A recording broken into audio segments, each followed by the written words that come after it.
ಪರೀಕ್ಷಾ ವಿದ್ಯಾರ್ಥಿಯನ್ನು ಆಯ್ಕೆ ಮಾಡಲಾಗುತ್ತೆ. ಎಸ್ಎಸ್ಎಲ್ಸಿ ರಿಸಲ್ಟ್ನಲ್ಲಿ ಉಡುಪಿ ಮೊದಲ ಸ್ಥಾನ.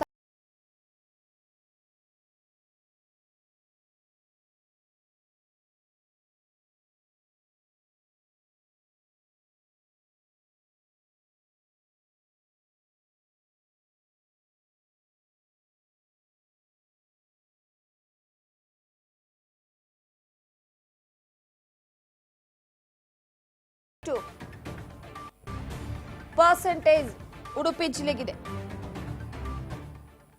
ಶಾಲಾ ಪರೀಕ್ಷೆ ಮತ್ತು ಮೌಲ್ಯ ನಿರ್ಣಯ ಮಂಡಳಿ ಅಧ್ಯಕ್ಷೆ ಮಂಜುಶ್ರೀ ಸುದ್ದಿಗೋಷ್ಠಿ ನಡೆಸಿ ಮಾಹಿತಿಯನ್ನ ನೀಡಿದ್ದಾರೆ. ಕರ್ನಾಟಕದ ಎಸ್ಎಸ್ಎಲ್ಸಿ ಪರೀಕ್ಷಾ ಫಲಿತಾಂಶ ಪ್ರಕಟಗೊಂಡಿದೆ. ಪಾಸ್ ಆಗಲಿ ಅಥವಾ ಫೇಲ್ ಆಗಲಿ 3 ಬಾರಿ ಪರೀಕ್ಷೆಯನ್ನ ಬರೆಯೋದಕ್ಕೆ ಅವಕಾಶ ಇದೆ. ಅದರ ಜೊತೆಗೆ ಪಾಸ್ ಆದ್ರೂ ಕೂಡ ಅಂಕವನ್ನ ಹೆಚ್ಚಿಸಿಕೊಳ್ಳಬಹುದು. ಪರೀಕ್ಷೆ 2 ಅಥವಾ 3 ಬರೆದು ನೀವು ಮತ್ತೆ ಬರೆದು ಮತ್ತೆ ಅಂಕವನ್ನ ಕೂಡ ಹೆಚ್ಚಿಸಿಕೊಳ್ಳಬಹುದು. ಅಧಿಕೃತ ವೆಬ್ಸೈಟ್ ನಿಂದ ಡೌನ್ಲೋಡ್ ಮಾಡಲಾದಂತ ಆನ್ಲೈನ್ ಮಾರ್ಕ್ ಶೀಟ್ ತಾತ್ಕಾಲಿಕವಾಗಿರೋದ್ರಿಂದ ವಿದ್ಯಾರ್ಥಿಗಳು ತಮ್ಮ ಶಾಲೆಯ ಅಧಿಕೃತ ಸೂಚನೆಯ ಪ್ರಕಾರ ಫಲಿತಾಂಶವನ್ನ ಪ್ರಕಟಿಸಿದ ಕೆಲವು ದಿನಗಳ ನಂತರ ನಿಮ್ಮ ಶಾಲೆಯಲ್ಲಿ ಎಸ್ಎಸ್ಎಲ್ಸಿ ಮಾರ್ಕ್ ಶೀಟ್ ಅನ್ನ ಪಡೆಯಬೇಕು. ಇದೆಲ್ಲವೂ ಕೂಡ ಇದರಲ್ಲಿರುವಂತಹ ಸೂಚನೆಗಳು. 8 ಲಕ್ಷಕ್ಕೂ ಹೆಚ್ಚು ವಿದ್ಯಾರ್ಥಿಗಳು ಪರೀಕ್ಷೆಗೆ ಹಾಜರಾಗಿದ್ರು. ಒಟ್ಟಾರೆಯಾಗಿ ಉತ್ತೀರ್ಣವಾಗಿರುವಂತಹ ಶೇಕಡ ಫಲಿತಾಂಶ 10ನೇ ತರಗತಿಯ ಒಟ್ಟಾರೆ ಉತ್ತೀರ್ಣ ಶೇಕಡಾವಾರು ಪ್ರಮಾಣವನ್ನ ಬಿಡುಗಡೆ ಮಾಡಲಾಗಿದೆ. ಅಂಕಿತಾ ಬಸಪ್ಪ ಇಡೀ ರಾಜ್ಯಕ್ಕೆ ಪ್ರಥಮ ಸ್ಥಾನವನ್ನ ಪಡೆದುಕೊಂಡಿರುವಂಥದ್ದು. ಬಾಲಕಿಯರು 4,28,000 4,41,000 ಬಾಲಕರು ಪರೀಕ್ಷೆಯನ್ನ ಬರೆದಿದ್ರು. ಇನ್ನು 18,225 ಖಾಸಗಿ ವಿದ್ಯಾರ್ಥಿಗಳು ಪರೀಕ್ಷೆಯನ್ನ ಬರೆದ್ರೆ ಪುನರಾವರ್ತಿತ ವಿದ್ಯಾರ್ಥಿಗಳು 41,375 ಜನ ಬರೆದಿದ್ರು. 5,424 ವಿಭಿನ್ನ ಸಾಮರ್ಥ್ಯದ ವಿದ್ಯಾರ್ಥಿಗಳು ಬರೆದಿದ್ರು. ಒಟ್ಟಾರೆಯಾಗಿ 2,750 ಪರೀಕ್ಷಾ ಕೇಂದ್ರಗಳಲ್ಲಿ ಪರೀಕ್ಷೆಯನ್ನ ವಿದ್ಯಾರ್ಥಿಗಳು ಬರೆದಿದ್ರು. ಸುದ್ದಿಗೋಷ್ಠಿಯ ಬಳಿಕ ಎಲ್ಲಾ ಶಾಲೆಗಳಲ್ಲೂ ಕೂಡ ಫಲಿತಾಂಶ ಪ್ರಕಟವಾಗುತ್ತೆ. ಕಳೆದ ವರ್ಷಕ್ಕೆ ಹೋಲಿಸಿದ್ರೆ ಈ ವರ್ಷ ಬಹಳ ಕುಸಿತವಾಗಿದೆ ಫಲಿತಾಂಶ.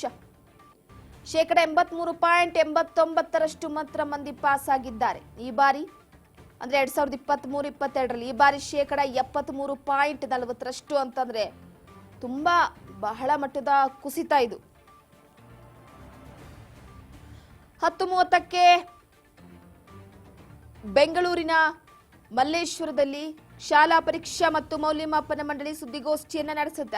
ಸುದ್ದಿಗೋಷ್ಠಿಯಲ್ಲಿ ತಿಳಿಸುತ್ತೆ, ಈಗಾಗಲೇ ಪತ್ರಿಕೆಗಳ ಮೌಲ್ಯಮಾಪನ ನಡೆದು ರಿಸಲ್ಟ್ ಹೊರಬಿದ್ದಿರುವಂತದ್ದು. ವಿದ್ಯಾರ್ಥಿಗಳು ಪಾಸ್ ಆಗ್ಲಿ ಅಥವಾ ಫೇಲ್ ಆಗ್ಲಿ, ನನಗೆ ಕಡಿಮೆ ಅಂಕ ಬಂತು,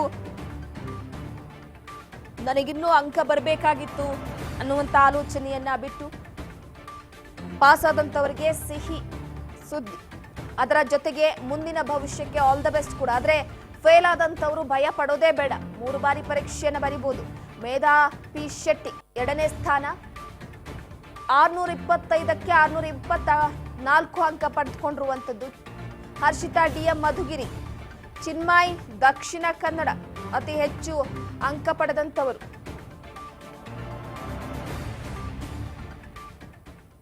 ಪ್ರಮುಖವಾಗಿ ಒಂದು ಕಡೆ ನಾ ಮುಂದು ತಾ ಮುಂದು ಅನ್ನುವ ಕಾಂಪಿಟೇಷನ್ ಕೂಡ ಜಾಸ್ತಿ ಆಗಿತ್ತು ವಿದ್ಯಾರ್ಥಿಗಳಲ್ಲಿ. ಪರೀಕ್ಷೆಯಲ್ಲಿ ತಾನು ಉತ್ತಮವಾದ ಅಂಕವನ್ನ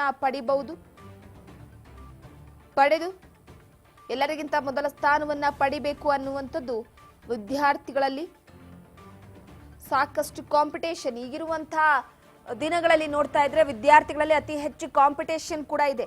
ಪ್ರಥಮ ಸ್ಥಾನ ಗಳಿಸಬೇಕು, ರಾಜ್ಯಕ್ಕೆ ಪ್ರಥಮ ಸ್ಥಾನವನ್ನ ಗಳಿಸಿ ಒಂದು ಉತ್ತಮವಾದಂತಹ ವಿದ್ಯಾಭ್ಯಾಸವನ್ನ ಪಡೆದುಕೊಳ್ಬೇಕು, ಒಂದೊಳ್ಳೆ ಸಂಸ್ಥೆಗೆ ಸೇರಬೇಕು, ತಮ್ಮ ಕನಸನ್ನ ಈಡೇರಿಸಿಕೊಳ್ಬೇಕು ಅಂತ ಇತ್ತೀಚೆಗೆ ವಿದ್ಯಾರ್ಥಿಗಳಲ್ಲಿ ಡಾಕ್ಟರ್ ಆಗಬೇಕು, ಇಂಜಿನಿಯರ್ ಆಗಬೇಕು, ಪೊಲೀಸ್ ಆಗಬೇಕು, ತಾನೊಳ್ಳೆ ಅಧಿಕಾರಿ ಆಗಬೇಕು ಅನ್ನುವಂತಹ ಕೆಲವೊಂದಿಷ್ಟು ಆಸೆಗಳನ್ನ ಇಟ್ಕೊಂಡು ಓದೋದಕ್ಕೆ ಶುರು ಮಾಡ್ತಾರೆ. ಆದ್ರೆ 2022-23ಕ್ಕೆ ಹೋಲಿಸ್ಕೊಂಡ್ರೆ 2023 ಹಾಗೆ 24ರಲ್ಲಿ ವಿದ್ಯಾರ್ಥಿಗಳ ಫಲಿತಾಂಶ ಒಂದು ರೀತಿ ಪಾಸ್ ಆಗಿರುವಂತಹ ಫಲಿತಾಂಶ ಕುಸಿತವಾಗಿದೆ. ಇದು ಒಂದು ರೀತಿ ದೊಡ್ಡ ಹೊಡೆತ ಕೂಡ, ಯಾಕಂದ್ರೆ ಇದ್ದಕ್ಕಿದ್ದಾಗೆ ಇಷ್ಟು ಮಟ್ಟಿಗೆ ಕುಸಿದ ಅಂತಾದ್ರೆ.